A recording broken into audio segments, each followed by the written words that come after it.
In this exercise tutorial, I'm going to be taking you through how to do a chest-supported dumbbell row. Now, this is a fantastic exercise to work the muscles of your upper back and to work them without hip momentum.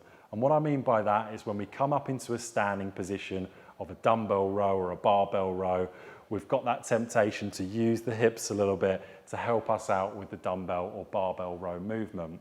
Now, in this chest-supported dumbbell version, we simply can't use the hips. They're in a set position, so all of the momentum has to come from our arms and our shoulder blades to be able to retract and to be able to execute the movement. Now, there's three things we need to cover before we get into the exercise. Number one, the bench is at an incline. If it's too low, you're not going to be able to do a full repetition. If it's too high, you won't be able to reach the dumbbells with your hands. So you want to find the perfect position for you where when your arms are straight, you can grip the dumbbells and do a full repetition. Secondly, you'll notice the dumbbells here are resting on the end of the bench. This brings them up a little bit, elevates them, makes it a little bit easier for you to be able to do your repetitions rather than picking them up off the floor.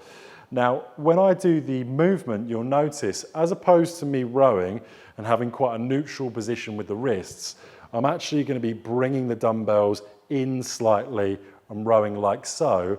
And that's because I don't want to hit this, because if I hit this, I could potentially lower the bench, and as I'm midway through doing the movement, I could hit the dumbbell on that and cause myself an injury. So absolutely make sure that when you're doing your dumbbell row, you're nowhere near the catch that lowers and brings the bench up.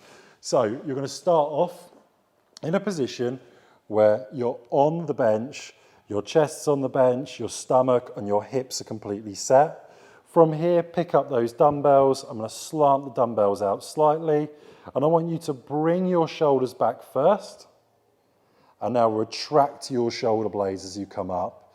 Lower under control, bring the shoulders back, retract the shoulder blades, and you're going to repeat this for your desired amount of sets and repetitions. So that's as you come up, breathing in, and as you come down, breathing out. One more time. So shoulders screwed back, shoulder blades together, breathing out on the way down, and lower the weights under control. Make sure you don't trap your fingers when you're lowering those weights. That's how you do a chest supported row, and you would repeat that for your desired amount of sets and repetitions.